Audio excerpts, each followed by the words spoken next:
Bonjour. Alors aujourd'hui nous rentrons dans le signe des Gémeaux. C'est un signe d'air, c'est le troisième signe du zodiaque. Alors c'est le moment où apparaissent les premiers feuillages et ramures, symbole de l'appareil respiratoire qui est très important pour notre Gémeaux. Alors grâce au Bélier, nous avons eu le feu primordial. Le but du feu est de faire fuser l'énergie, mais cette énergie doit s'enraciner pour créer du concret. Et c'est avec la terre du taureau qu'on s'enracine, qu'on rend durable ce que le feu a construit. Mais il nous manque l'air, donc les signes d'air humide et chaud. Alors, chaud et humide, ce sont des termes relatifs à l'astrologie médicale qu'éventuellement je vous expliquerai plus tard. Alors, humides, ils ont la capacité de fusionner avec ce qui les entoure. Chauds, ils sont pleins de sociabilité et ont en commun un égal intérêt pour tout ce qui est humain. Ils cherchent en fait à s'épanouir en se reliant aux autres.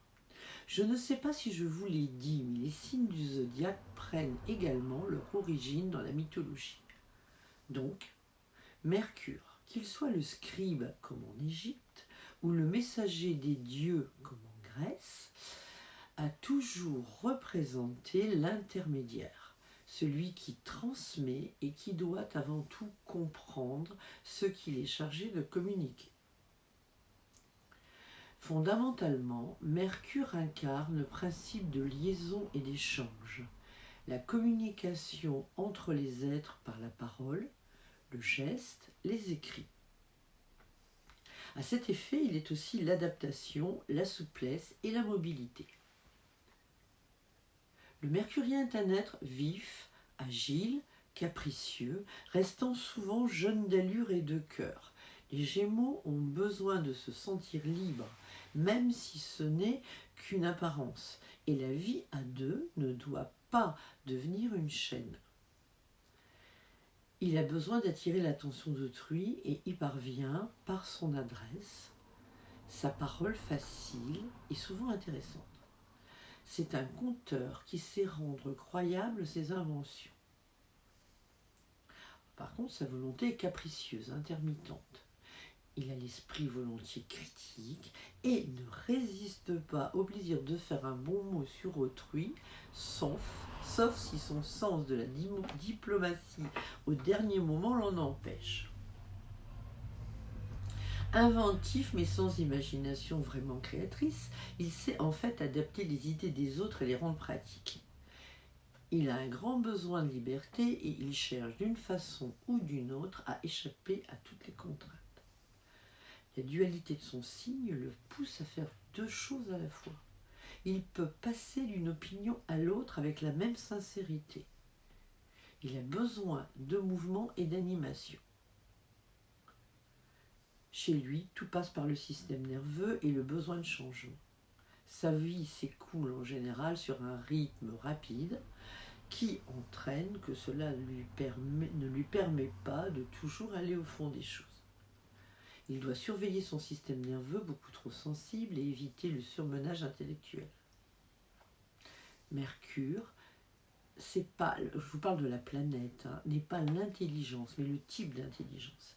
C'est par sa position dans tel ou tel signe, ou par tel et tel aspect qu'il formera avec d'autres planètes que l'on comprendra les mécanismes mentaux qui permettent au facteur complexe qu'est l'intelligence de jouer.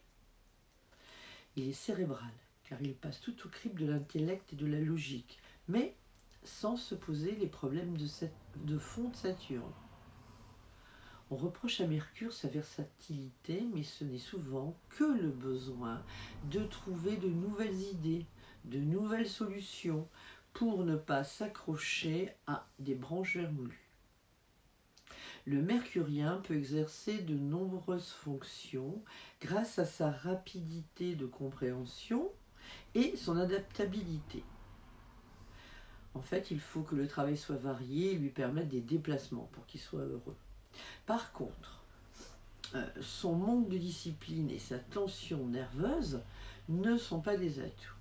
Il occupe en général des postes de secrétariat, de vente, de négociation, d'activité journalistique ou des fonctions dans l'édition.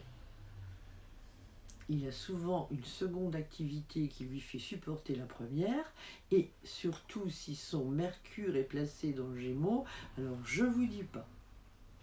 Sa réussite est partout où l'intellect domine et où son aisance dans les contacts peuvent jouer sans contrainte. Chez les individus plus évolués, Mercure devient Hermès, celui qui permet d'accéder aux connaissances supérieures. Ben ça, c'est réservé à quelques personnes. Voici les différentes caractéristiques d'un Gémeaux, mais comme je vous l'ai souvent dit, seul notre thème astral pourra révéler nos différentes facettes. Bon, alors c'est le moment que vous attendez, je pense. Donc le Soleil est rentré dans le Gémeaux ce 22 mai 2022. Comme je vous disais, le Gémeaux, c'est un signe d'air. Le premier des signes d'air, car l'année astrologique commence, vous vous rappelez, avec le Bélier. Alors, lorsque le Soleil rentre dans un signe, il colore et donne l'éclat du signe concerné. Le Soleil en Gémeaux va donc agir sur la cérébralité. Il donnera aux natifs plus de visibilité et de lucidité. Les Gémeaux verront donc avec plus de clarté leurs objectifs, et ce, durant le temps que l'astre solaire y passera. Le Gémeaux est bien sûr le grand gagnant, puisque c'est lui qui est quand même éclairé. Mais les autres signes d'air en bénéficieront, ainsi que les signes en sextile. Donc, Gémeaux, Balance, Verseau et Bélier, vous êtes privilégiés. Et le serez encore plus lors de la nouvelle lune du 30 mai 2022. Puis, nous avons Mercure qui arrive en Taureau le 24 mai, et ce jusqu'au 13 juin. Cela donnera une communication pleine de bon sens, simple mais efficace, sans agressivité. C'est donc le moment d'essayer de clarifier, de s'expliquer. Cette position est positive pour les Taureaux, bien sûr, les Capricornes et les Vierges. Tout aussi positive, mais avec une ampleur moins importante, pour les Poissons et Cancers.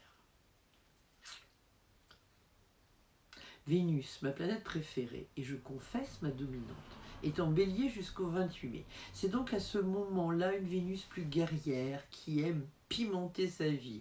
Alors c'est pas toujours positif pour les partenaires, mais ce sera positif pour les signes de feu, Bélier, Sagittaire, Lion, qui ne manqueront pas de panache. De même pour les Gémeaux et les Verseaux.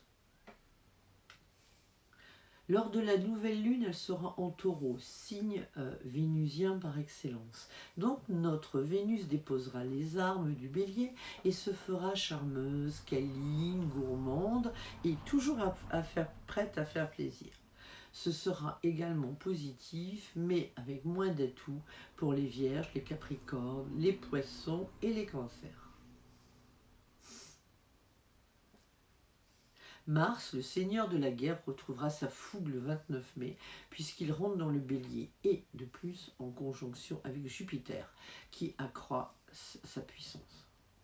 En sextile de Pluton, je tiens à n'y voir que du positif. Donc Mars donnera toute sa puissance aux Bélier, Sagittaire, Lion, Gémeaux, Verseau. Ils seront galvanisés, prêts à surmonter tous les obstacles. La chance étant de plus avec eux. Si vous avez des opportunités, saisissez-le, c'est le moment. Une telle conjonction, c'est quand même pas fréquent. Saturne, à 25 degrés du Verseau, est positif pour les signes d'air, surtout les 3e décans, Balance, Gémeaux, Verseau. Vous avez suffisamment réfléchi, vous vous êtes suffisamment heurté à vos problèmes, et vous savez maintenant ce que vous ne voulez plus. Votre réflexion est positive et vous pouvez vous projeter sans erreur. Ceci est aussi valable pour les Béliers et Sagittaires. Uranus, juste au milieu du Taureau, apporte de l'énergie au 2e décan Taureau, Sagittaire et Vierge, et à minima des Poissons et Cancers. Neptune est toujours favorable aux Poissons, Cancers, Scorpions, ainsi qu'aux Capricornes et Taureaux. Pluton, le seigneur des angoisses, fin Capricorne, fait un carré à Vénus à la fin du mois de mai. Cela peut engendrer des angoisses sur le choix du partenaire, du style « puis-je l'aimer » ou « je sais qu'il ne me correspond pas, mais j'y vais quand même ». De même, il fait fin mai et début juin un beau trigone à Mercure. Donc ça, c'est un moment exceptionnel, c'est le moment d'être plus lucide, d'affiner son analyse, de repérer un peu plus que d'habitude les choses qui sont cachées. Et là, on y a accès, donc profitez-en. Bon, je n'ai pas un grand amour pour le Seigneur des Enfers. Il est rétrograde jusqu'au 8 octobre 2022. Donc les tensions ne devraient pas s'accentuer, mais qu'il nous fiche la paix. Si mon travail vous intéresse, vous pouvez me suivre sur ma page Facebook, sur Myriam Drouet, Astrologie, Hypnose spirituelle, ou sur l'onglet La page de Myriam sur le site www.opal-cristal.org. À bientôt pour nos sensibles cancers, si vous le désirez.